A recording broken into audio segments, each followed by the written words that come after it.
Midnight Shift's first official selection festival screening. That's right. Yes. We actually had a couple of your films at our first festival last year, Hank versus the Undead in Dark Heat. But we didn't get to meet you until today. So this is Dan Sellers. He wrote, directed, produced this film, and he came all the way from Greensboro, is that right? Nice. And, well, I guess first thing about Midnight Shift is you might notice that it's filmed differently and that he's wearing a body camera the whole time. So maybe you could tell us a little bit about that. Absolutely.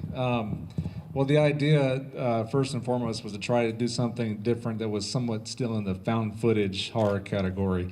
And I can't think of any body cam films off the top of my head. It's a very timely thing right now in the media and what's going on with society. So, and especially with body cam footage being more and more accessible to the public. So. Nice. So, how did you get the idea, just in general? Had you been thinking about it for a long time and just finally put it down in a script, or? Yeah, it's an idea that's been ruminating in my head for a long time. An idea of kind of there's sort of a church versus state, idea behind it, and the real idea started with me. Was the dilemma that Sergeant Brown has to make, the decision to follow man's law or God's law, and that was kind of what it boiled down to. That was sort of the original idea that germinated and developed into this film. Very nice. And so how long have you been making films? I've been making films for about 5 years now. Our first film, Hank versus the Undead, came out several years ago. It's a very cheesy zombie film, and this is our latest, and we've got another feature film we're working on for next year. We actually made a documentary that came out last year as well, a feature-length film. So nice, very nice. So who has inspired you to make films? Do you have a favorite director or favorite film? There's so many. Just to stick with this film, I'd say William Friedkin and The Exorcist was a big inspiration. I tried not to draw on too many films for this because I think when found footage really works, it's because it's realistic. I've looked at a lot of found footage movies, and really there's not many good ones. And when they seem too scripted or too acted or too put together, I think that's when they fail. I think the Blair Witch Project is probably my favorite found footage film. But I tried to stick with what was more realistic as possible. We didn't want things going crazy in the room, things flying around and floating in the air. I actually consulted with a real-life exorcist to help write the script, and kind of got her approval throughout the process as we went. So I try not to make too many cinematic influences so much as real life.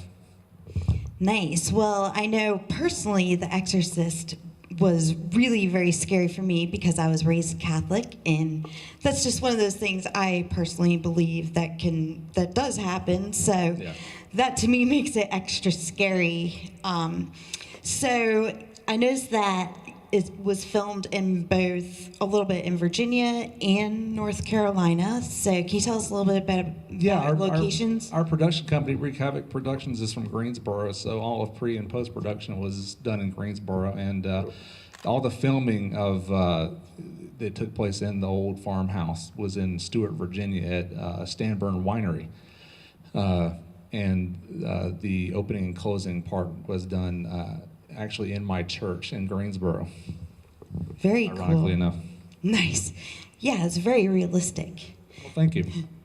So I know you said you have a couple other projects in the works, and I do have to mention too that you actually have your own film festival, That's right. Wreak, Havoc Horror Film Festival, and y'all started last year, the same year I think that we did, right? Actually, this was our third year. We just completed a couple weeks ago at the Carolina Theater in downtown Greensboro, which we'll be coming back for next year. So we're very excited about that. So that's an ongoing thing. We host a couple of podcasts too. That's an ongoing thing that we do, the Wreak Havoc Film Buffs podcast, and I just started a new one myself called Carolina Haints, about ghost stories in the Carolinas. So our next feature film we're actually pitching pretty soon is called The Boogeyman of Black Mountain, which is a mockumentary horror comedy. So we're very much looking forward to that. Cool. And will that be filmed in North Carolina too? If I get my way, we'll film it in Black Mountain, North Carolina. Thanks again for coming. Thank you. Making the trip. And yeah, we love to support fellow North Carolina filmmakers. So it was awesome to meet you. Nice to meet you too. Thanks, Thank you guys for coming and watching.